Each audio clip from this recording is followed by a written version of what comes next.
Por la señal de la Santa Cruz de nuestros enemigos, líbranos, Señor Dios nuestro. En nombre del Padre, del Hijo y del Espíritu Santo. Amén.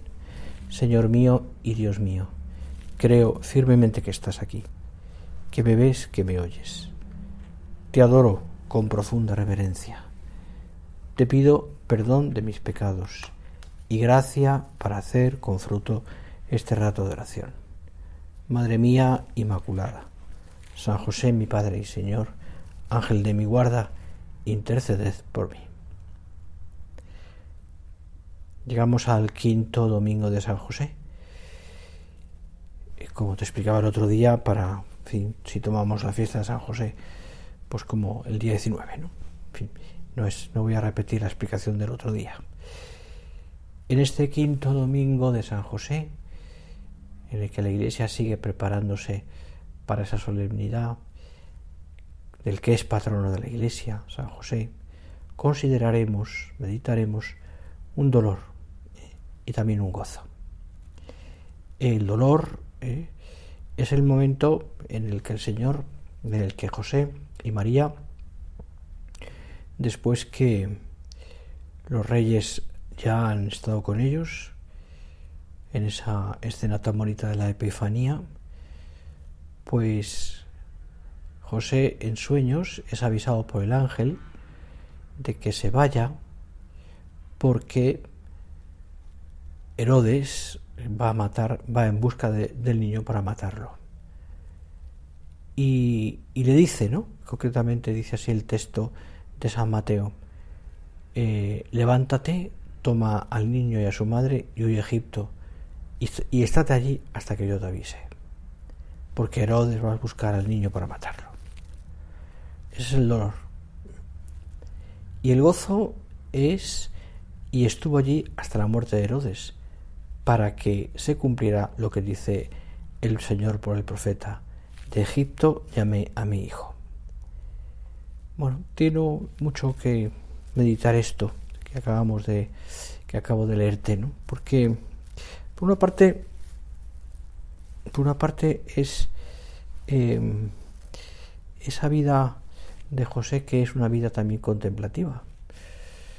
El hecho de que José, pues en sueños, escuchara la voz del ángel y que la reconociera como voz del ángel, significa que José estaba acostumbrado a hablar con Dios, a tratar lo sobrenatural. Y por tanto esa voz del ángel no le da miedo, todo lo contrario, la entiende como algo que Dios le está diciendo de alguna manera. Y lo obedece, es decir, no es una especie de sueño que no sabe bien qué significa, ¿no? Sino que obedece porque sabe que está tratando algo que es sobrenatural. De hecho, lo que entendemos por el texto del Evangelio de San Mateo es que José inmediatamente se levanta, seguramente de noche, y no seguramente porque estaban durmiendo, seguramente de noche, levanta a su mujer, a María, y coge al niño inmediatamente, o sea, no espera ni a que amanezca. Pero es la angustia, ¿no? No estaban lejos de Jerusalén, estaban en Belén, o se supone, no estaban lejos, podía aparecer Herodes en cualquier momento, los soldados de Herodes, como después pasa con Raquel, con aquellos niños inocentes, ¿no? Cuando ya se ha ido el niño Dios, los primeros mártires. Bueno, pues el señor José levanta el campamento y se van inmediatamente a una tierra desconocida. Yo me imagino, pues si uno coge el mapa y ve el comienzo, el límite de Egipto con todo lo que supone el camino, pues era largo. Y suponía un esfuerzo muy grande y suponía sobre todo un miedo, no sé si miedo o una especie como de contradicción grande, ¿no? Porque ahora que ya empezábamos a tener un poquito de paz, ¿no? Ahora coge el niño y vete, y a su madre, y vete a un sitio lejos, incluso a otro país, porque si te quedas en Galilea o en Israel, Herodes te puede perseguir. A otro país, y en ese país inicia una nueva vida, busca un sitio donde vivir, busca un trabajo para hacer que remunerado y que puedas con eso tener a tu familia. Aprende una lengua para poder hablar con los demás, aunque me imagino que la zona de Lidia, José, sería un sitio donde hubiera más israelitas, ¿no? Empieza una nueva vida y cambia de ciudad, de país, y todo porque estaba ahí el niño, y el niño había que defenderlo. Era un niño en defensa, lógicamente, pero además porque había que ir al camino que Dios quería para también la redención. El miedo, y si nos persiguen, y si vienen los soldados, y si tienen espías en Egipto y nos buscan, el miedo. Y después, hasta la muerte de Herodes, para que cumpliera lo que dice la Escritura, de Egipto llamado hijo, es el gozo de volver otra vez a la tierra prometida. Esto tiene mucho que ver, lógicamente, con el pueblo de Israel, ¿no? Y con todo lo que significa también, pues, el camino por el pueblo de Israel, ¿no? Que de Egipto llamado mi hijo, dice. Efectivamente, así dice el profeta. Es decir, en Egipto el pueblo de Israel pasó muchos siglos y volvió otra vez a la tierra prometida. Allí fueron forasteros, allí sufrieron, pero allí se multiplicaron, crecieron, hasta que llegó un faraón que no conoce a José, dice la Escritura, y por lo tanto a partir de entonces ya, es decir, son esclavos, son perseguidos, pero de Egipto vuelve José también al cabo del tiempo. Venía a la cabeza ahora también, evidentemente, cómo en la vida de María y José ocurren cosas extraordinarias, ¿no? Cosas inesperadas y cosas también que les hacen sufrir, evidentemente. Cosas que hacen sufrir. Y por otra parte entendemos que esto es un tiempo, ¿no? Que después todo se iría como poniendo en su sitio, ¿no? Pero es un tiempo largo, que ellos también, pues, sufren. Nosotros, en nuestra vida, hay momentos, evidentemente, en que tenemos también unas, pues, cosas excepcionales, ¿no? Momentos en los cuales, pues, se nos complica la vida, el día, las horas, tareas inesperadas, situaciones también un poco más complicadas, pero si uno piensa, eso es muy poquito. Lo normal para nosotros, para un cristiano, para un hijo de Dios, es una vida ordinaria, esto que está lleno de ocasiones y de decisiones que marcan un determinado rumbo. Algunas de ellas tienen, evidentemente, de una manera trascendental, importancia trascendental para el futuro. Y nosotros necesitamos también, pues, que en esa vida ordinaria, llena, perdonar la redundancia, de cosas ordinarias, hagamos las cosas en presencia de Dios, y pongamos al Señor, pues, como lo primero, es decir, de alguna manera tengamos a Cristo tan cerca, que las cosas de cada día tengan ese deseo de imitar la vida de Cristo, ser otros Cristos. A José no se le ahorra ningún esfuerzo, tiene que hacer todos. Y José tiene que pasar por pruebas de fe, de trabajo, por pruebas de inseguridad, por pruebas a veces difíciles, ¿no? Pero José, precisamente lo que te decía al principio, todas estas cosas también, como María, las ponderaba en su oración, para ver de qué manera actuar. En el caso que hemos leído, evidentemente el ángel le avisa y José coge el niño y se va. Y la madre. Hay otros momentos que a lo mejor José tiene que pensarlo más. Pero es que José obedece a la voz de Dios inmediatamente, una voz también exigente y, digamos, preceptiva, porque se jugaba mucho. ¿Pero por qué obedece? Porque está acostumbrado a obedecer a Dios. No le dice, bueno, déjanos terminar la noche, descansar un poco, o no le dice, bueno, pero es que no es para tanto, es que no te preocupes, que yo... No, José, sin más, coge el niño, la madre y se va.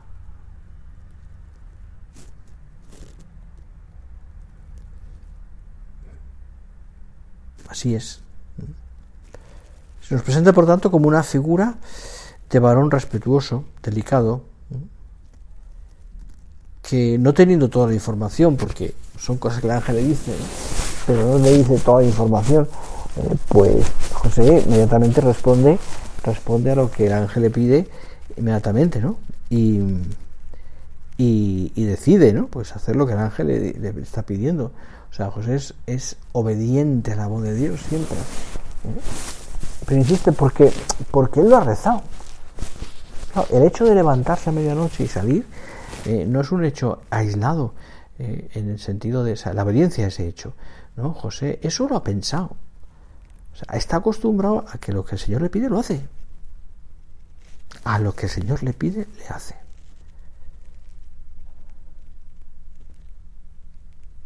Podríamos aplicar a José el mismo razonamiento que decimos de la Virgen, ¿no? Que María concibió a Cristo por la fe, pues acoge los planes de Dios, cree que se cumplirán las palabras del ángel. José también lo mismo, acoge los planes de Dios y cree que se cumplirán las palabras del ángel. Tanto uno como otra son hombres o mujeres contemplativos. El santo patriarca se fía de aquellas palabras y se implica personalmente en lo que está anunciado. Coge el niño y a su madre y vete. El santo patriarca hizo suyo el plan de Dios, confiando en que aquello se trataba de algo bueno, para la humanidad en general, sino también para sí mismo. José se ve feliz en aquella historia. José obedece, sabe que hay por delante un cúmulo de cosas que son dolorosas, pero las hace. Porque es fiel a la voz de Dios. Porque es fiel. Cuando Dios entra en relación con las criaturas, y esas criaturas utilizan bien su libertad. Perdón, esas criaturas utilizan la libertad.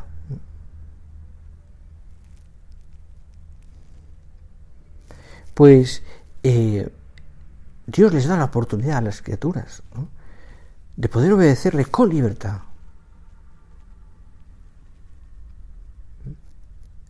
Es decir, les da la oportunidad a las criaturas, también a nosotros, a los hombres, de que a través de ese buen uso de la libertad ellos se vayan santificando, sepan desarrollarse y desenvolverse, mejor dicho, en situaciones normales, en el trabajo, en la familia, en la vida ordinaria, etcétera, siempre con esa actitud positiva de cumplir la voluntad de Dios.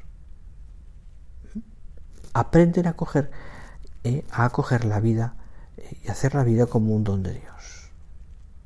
Y yo creo que esta actitud es necesaria para todos nosotros. Para todos nosotros. Y yo creo que es bueno que le pidamos al Santo Patriarca, ¿no?, que renueve nuestra mirada y nuestro corazón para que tengamos esa frescura de abrirnos a los dones y a los planes divinos, para que tengamos el corazón muy abierto, ¿no?, para escuchar la voz del Señor, los planes divinos. Mirad, todos estamos llamados, ¿no?, a formar parte y a formar hogares que, imitando el de Cristo, abran sus puertas de par en par. Todos estamos llamados también, y esto nos lo ha recordado el Papa muchas veces, a tener la valentía de recibir con ternura, de reconocer lo bueno, de tener iniciativa, de promover, de no resignarse a la comodidad de lo conocido ni ceder a la pasividad. Todos debemos tener ese corazón que acoge, que usa bien de su libertad y acoge a los demás, que está abierto continuamente y siempre a las necesidades de los demás. José en esto es un protagonista valiente y fuerte. De alguna manera, la acogida es un modo por el que se manifiesta en la vida de José y en la nuestra el don de la fortaleza que nos viene del Espíritu Santo. José es fiel, pero esa fidelidad José la centra en escuchar la voz de Dios y cumplirla, llevarla a cabo. Es verdad que esto entra dentro de un claroscuro, de unos momentos de dudas o momentos de tinieblas o momentos de dificultades. Va a ser siempre así, por parte del ambiente, por parte de la sociedad, por parte también de personas concretas. Pero José es realista, se va a Egipto, espera, cuando vuelve teme ir a otro sitio y cambia de sitio porque sabía que podía seguir un poco como la orden de Herodes de perseguir al niño, ¿no? José es realista. El realismo cristiano,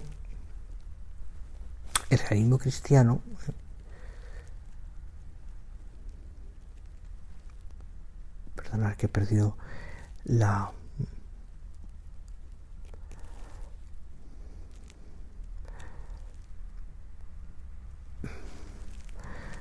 Le decía, ¿no? Pues el realismo cristiano de José, pues es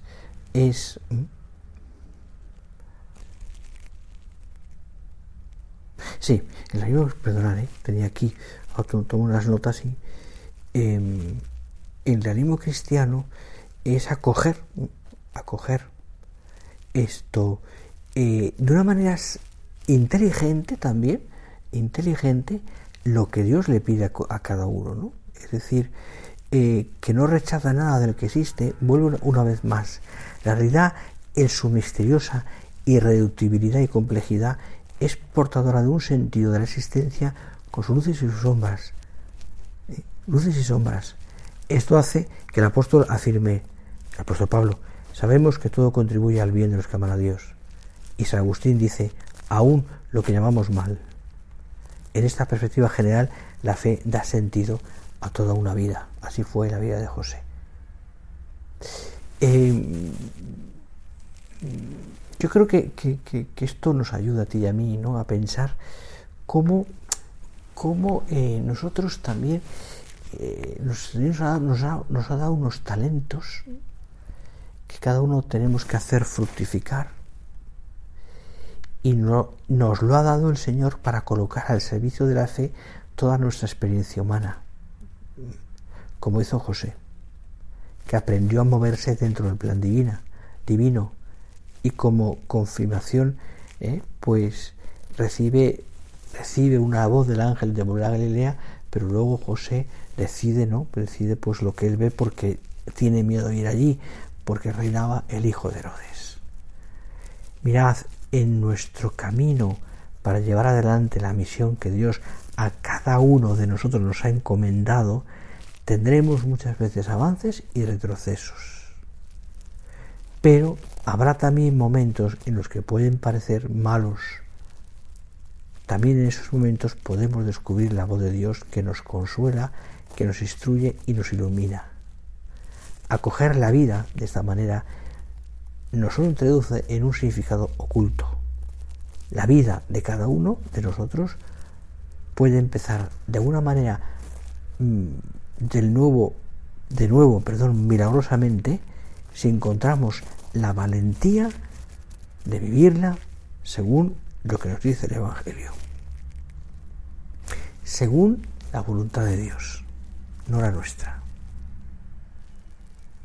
Y no importa si ahora todo podemos pensar que ha tomado un rumbo equivocado, porque Dios hace que las cosas cambien. Dios hace que las flores broten de las rocas. Así lo hemos visto en la vida de los santos.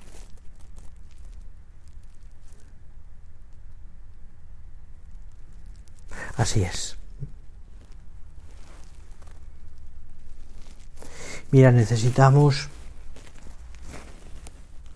abandonarnos en la seguridad de Dios. Eso es así. Antes que en la nuestra. Y así, yo creo que si nos abandonamos en esa seguridad de Dios, nos dispondremos a aprender de todos y de todo, también de nuestros errores.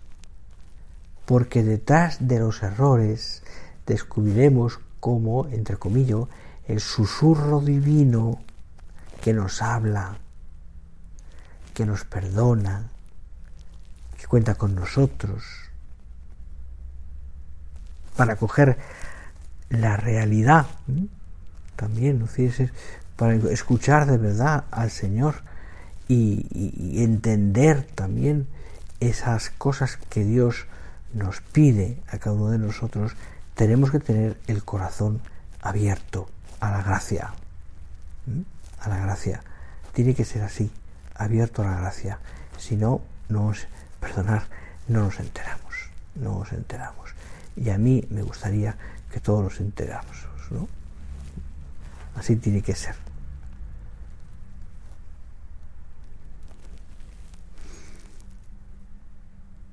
Mira, José no desoyó la voz del ángel. No desoyó, se puso un camino. Tampoco discute con su mujer cuál es el mejor sitio. O qué camino tenemos que seguir. O antes, es decir, José no se queja, no desoye.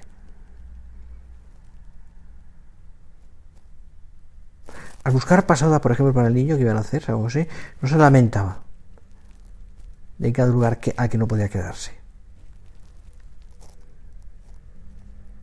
Y tampoco quiso quedarse en Belén ante la amenaza de Herodes. Luego se va. En cada uno de estos acontecimientos vemos a José que aprendió poco a poco que los designios sobrenaturales tienen coherencia divina, que está a veces en contradicción con los planes humanos. Por eso tú y yo creo que necesitamos la sabiduría del Padre, pedir la sabiduría del Padre terreno para aprender a comprender esa lógica divina. Y así, y esta es la idea clave de este rato de oración, ver como ha venido de la mano de Dios a las personas y los eventos que nos rodean, ver a Dios, a Cristo en los demás, ver a Cristo en nuestra vida, descubrir al Señor en las cosas más pequeñas de la vida ordinaria. Es algo que el Señor quiere de nosotros y creo que eso es algo que tenemos que intentarlo.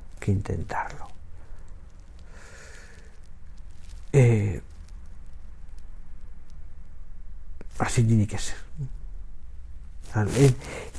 Mirad, José estaba metido, ¿no?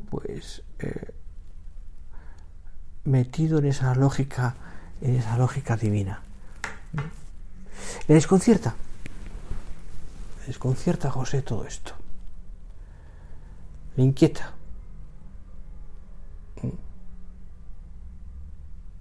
Pero se fía de Dios. Se fía de Dios totalmente. En la vida de José hay momentos en los cuales uno puede decir, bueno, ¿cómo voy a fiar de Dios así? Si estoy comprobando y tocando con mis manos que esto es de esta manera. Si estoy viendo a María que está embarazada, o que estoy corriendo para Egipto porque nos persiguen, o que estoy viviendo en una cueva porque no hay sitio para mí ni para el niño en la posada. José no, todo este cúmulo de cosas que vamos pensando estos domingos de San José, José las acoge. No parece en la Escritura ningún gesto de desagrado. seguramente habría, ¿no?, en el sentido de que de decir aquí hay que remangarse y rezar, y aquí hay que remangarse y bueno, y hacer lo mejor posible dentro de nuestra miseria, sacar este niño adelante, es decir, criarlo ante todos los peligros que tenía. Por eso, pues eso tiene su tiempo, ¿no?, evidentemente. Y José afronta eso. Afronta porque era un hombre muy bueno. Lo afronta porque quería mucho al Señor. Afronta sobre todo porque tiene clara una idea, José. Quiere hacer siempre la voluntad de Dios. Y podría decir, ya me callo. Porque eso es lo más importante. Y muchas veces descubre que no es agradable, que no es agradable. Pero José tiene muy claro algo muy evidente. Quiere hacer siempre y en todo la voluntad de Dios. Cueste lo que cueste.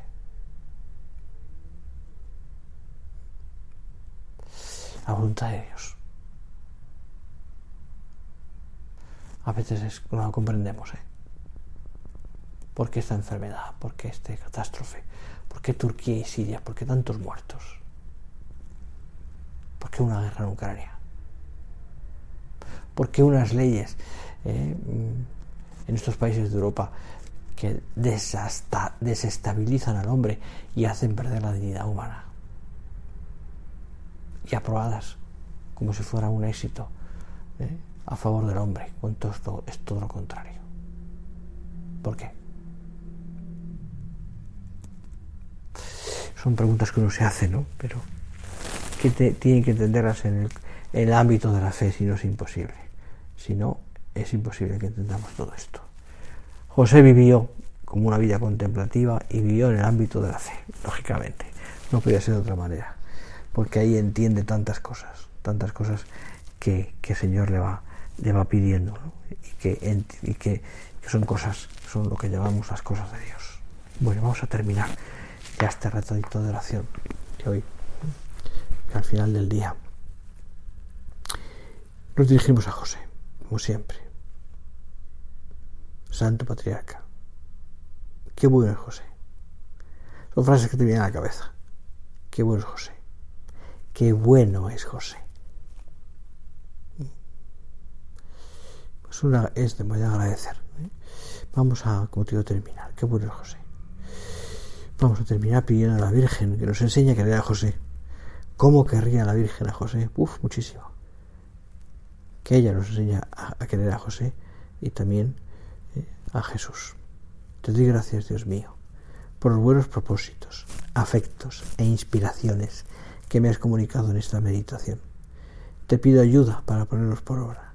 Madre mía Inmaculada, San José, mi Padre y Señor, Ángel de mi guarda, interceded por mí.